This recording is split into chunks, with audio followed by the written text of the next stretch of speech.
Good evening, ladies and gentlemen.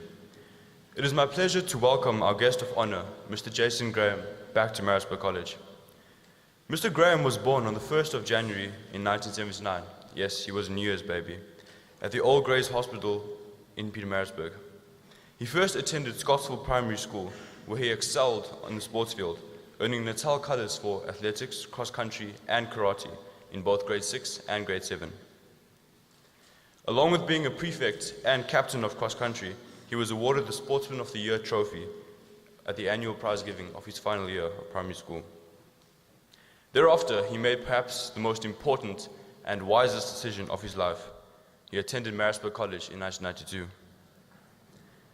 Grade 11 was a noteworthy year, as he was one of the lead roles in the school production Breaking Point, exposing his cultural side.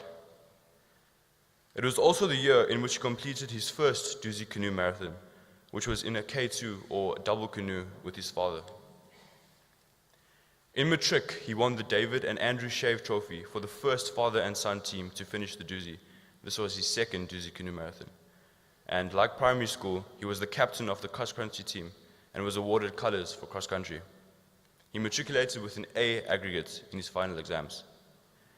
In terms of tertiary education, he completed a Bachelor of Science degree with geography and zoology majors at the University of KwaZulu-Natal. Thereafter, he attained honors in geography and would go on to complete a post-graduation certificate in education 6 years later in 2006. His border master and canoeing coaching period in Merkston Prep School was highly eventful, as this was when a 21-year-old Mr. Graham first met and coached 9-year-old Andrew Burkett. In 2001, he worked for 3 months in the USA as a camp counselor at a summer camp. 2003 was the first year in which he achieved a gold medal for the Duzi Canoe Marathon, finishing 4th. And it was also the first time he acted on a popular TV series, River Monsters on Animal Planet. In 2006, he taught geography and arts and culture at Maritzburg College and coached canoeing. During this period, college won the inter-school canoeing championships for 3 consecutive years. 2010, this was the golden year in which he won the Duzi Canoe Marathon with Andrew Burkett, and yet again in 2012. He has represented South Africa for canoeing on many occasions. Presently, he works for his family business, which involves the sale and distribution of cleaning chemicals for agricultural and industrial applications. He is married to Luca, and they have 2 sons and a daughter.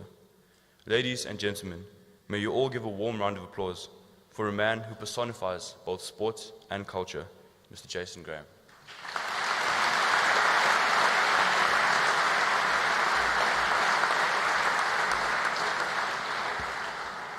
Thank you for your kind words, Cohen, and good evening, ladies and gentlemen, honored guests, parents, staff, and boys of Maritzburg College. To say that I consider it a great honor and privilege to be standing up here this evening, I think would not be enough. The words in themselves don't quite do justice to how incredibly honored and privileged I feel.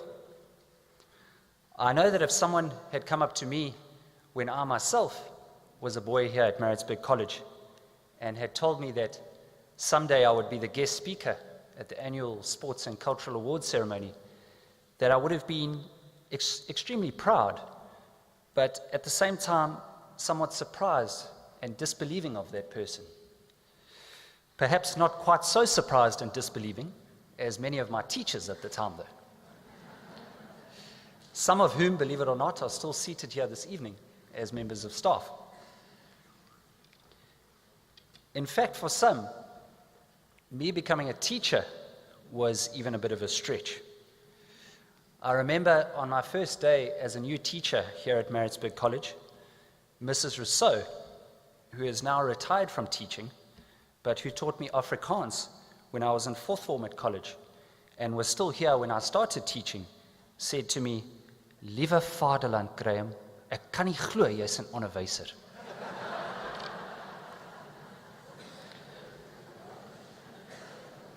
I must confess that upon introducing myself to Mrs. Rousseau in the staff room that day, I had rather hoped that she would not recognize me.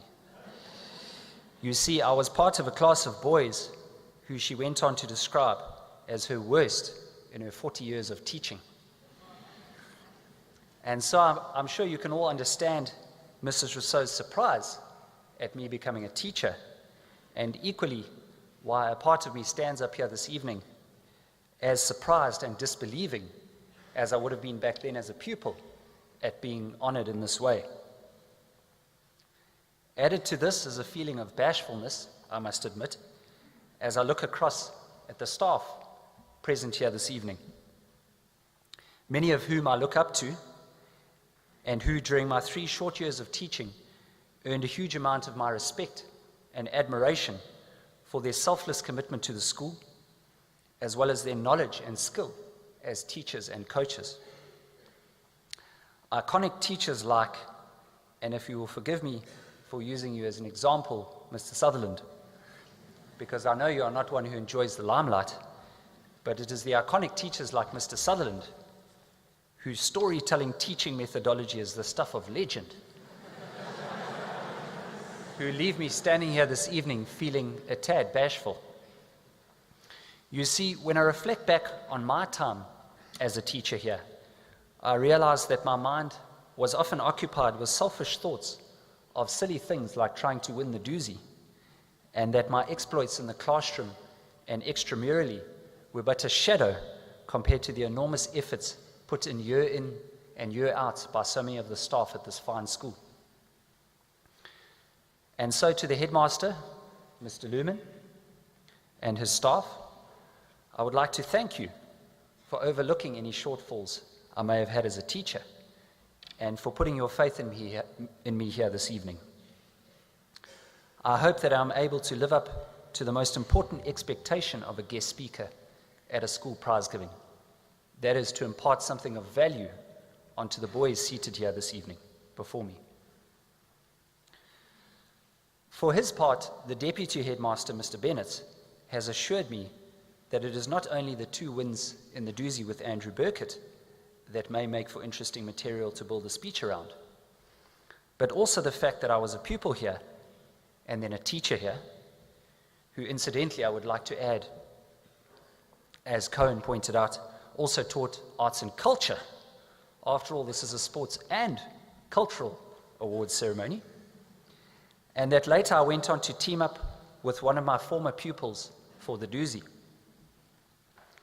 This obviously took hard training, teamwork, and commitment from Andrew and I, as well as effective communication between the 2 of us, which also involved overcoming our age difference and breaking down the barriers between teacher and pupil. These are some of the ideas that Mr. Bennett spoke of, and although I have mentioned them here and do think that they have merit, and that what one could construct entire speeches around them filled with useful advice for the boys, I've decided to speak about something which I feel is of much greater relevance, especially in this day and age. I've also decided not to expound upon how Maritzburg College has made me the man I am today.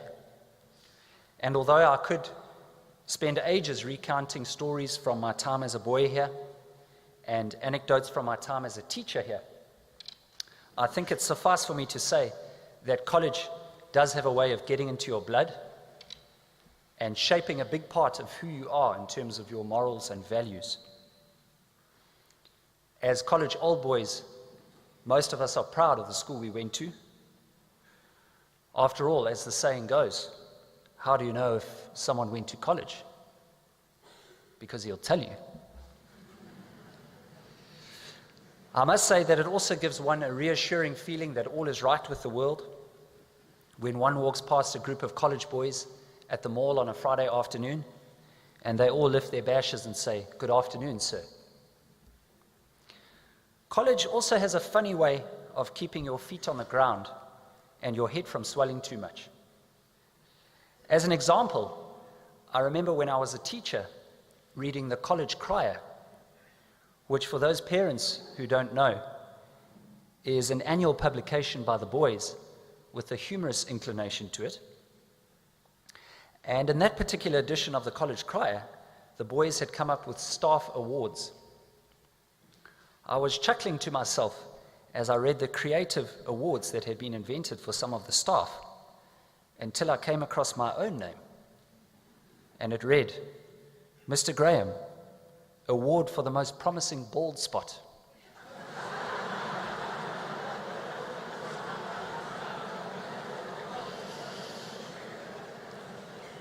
Moving on, though,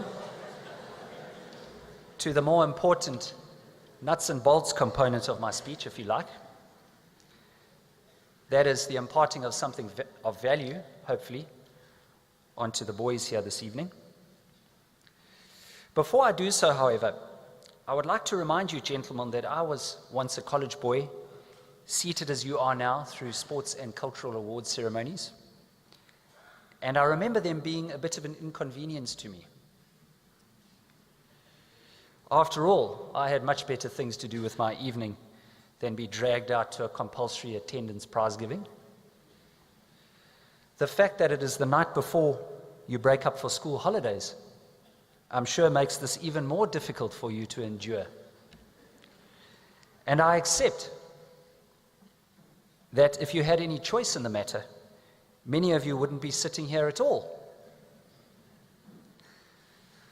Notwithstanding all of this, I would ask you all to pay attention for just a few more minutes.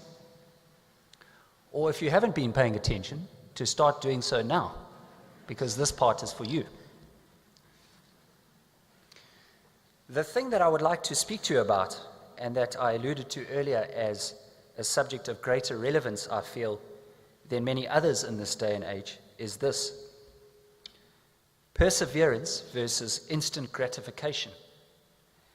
And more specifically, how 21st century technology has made us less inclined to persevere in order to achieve our goals, simply because we are so used to the instant gratification that the technology all around us brings. But first, perseverance. Success inevitably requires a certain amount of perseverance. It may sound rather cliched, and in fact, I noticed it was one of the points that Mr. Lumen raised as Michael Jordan's 10 steps to success. But as the saying goes, if at first you don't succeed, then try again. I know that looking back, perseverance resonates for me as certainly the major lesson I have learned from my years of canoeing. Maritzburg College has a reputation for producing some of the country's top junior canoeists year in and year out, and this year is no different. Seated among you boys are some of the leading under 14, under 16, and under 18 paddlers this season. I was never one of those boys. In fact, I have distinct memories of finishing last in a number of the inter-schools races during my first year of canoeing as a fourth former here at college.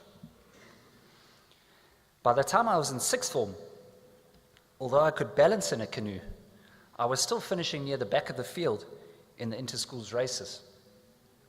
Despite being a good runner, I always did well at athletics and cross-country. I was just too small and skinny and lacked the upper body strength to excel at canoeing. To give you an idea, in my matric year at college, I was the smallest boy in my grade, tipping the scales at a mighty 56 kgs and measuring a towering 5 foot 4 inches in height. Now, I realize that I may have lost all credibility with you boys by telling you this, especially in this day and age when so many high school boys are obsessed with gym and the all-important task of sculpting their guns in the afternoons. I may have even lost some credibility with the staff. In fact, as I look across at Mr. Libber and Mr. Barber, I cannot help but wonder if the corridors still echo with the calls of "Juice" as they walk by.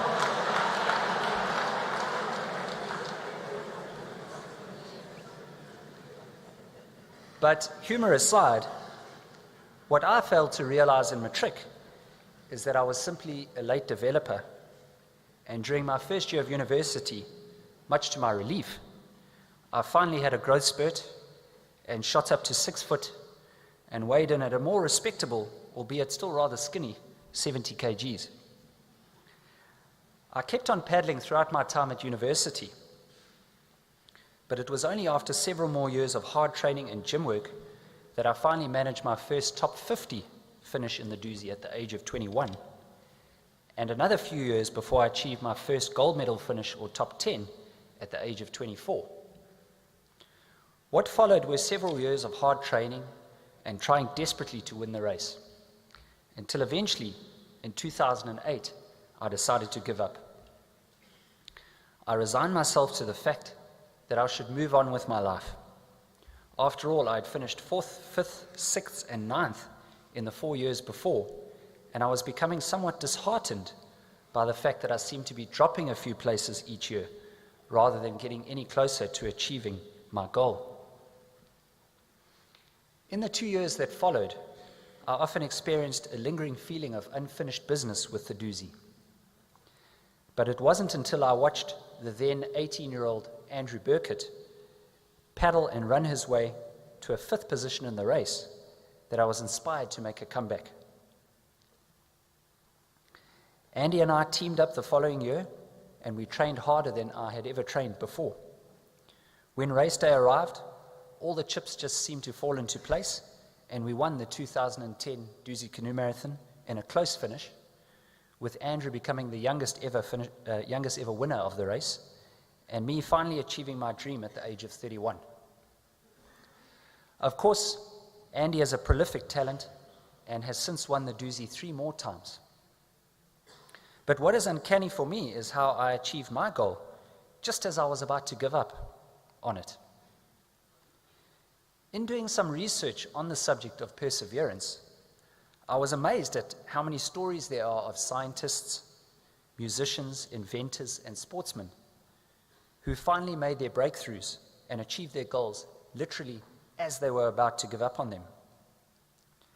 It makes you wonder how many times we have given up in the past, when if only we had persevered for a little longer, perhaps we would have succeeded. And that brings me back to the subject of instant gratification and to these contraptions, which I believe are doing serious damage to the average person's ability to persevere. Something that occurred to me when I was thinking about cell phones and about perseverance versus instant gratification is that each and every one of you boys has been born into a world of cell phones, computers, the internet, Facebook, and so on. Unlike, I'm sure, all of the parents and staff present here this evening, you do not remember a time without cell phones, when, in my opinion, life was slower and simpler, and people seem to enjoy living in the moment more. But more than this, you have been born into a world of instant gratification. What I mean by instant gratification, gentlemen, is that today we are accustomed to getting the things we want quickly. If we want to speak to someone, we no longer have to use those antique pieces of equipment called telephones. We can give them a call or send them an SMS or a WhatsApp message from our cell phones, no matter where we happen to be at that moment. No longer do we have to write letters which may take several days to reach their destination. We can send an email which takes seconds to reach the person we want to communicate with. What about if we need to do some research for a school assignment? No longer do we need to travel to the library to find the information we require in books. We just hop onto the net and Google it, and within minutes, we can have virtually every book, article, or journal ever published about any given subject at our fingertips. I could go on with examples of the technology that has led to our remarkable capacity for instant gratification. But as incredible and as convenient as this technology is, it has also led to an increasingly lazy mindset. We are so used to getting the things we want quickly and with very little effort that we have become less inclined to persevere in order to achieve our goals.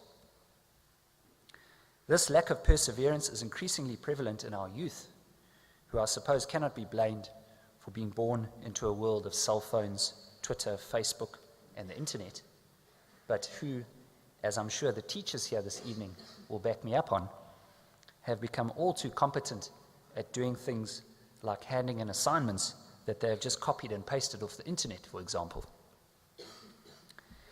And so to the boys here this evening, including those who are being acknowledged for their sporting and cultural achievements, who I'm sure are no strangers to perseverance, I only have one piece of advice for you.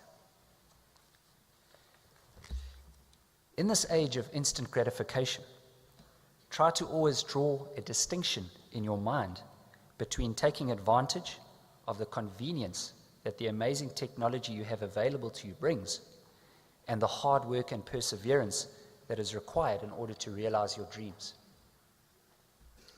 In closing, ladies, gents, and boys, I would like to leave you with an excerpt from a poem by the late Grantland Rice, who was one of the greatest sports journalists of the 20th century.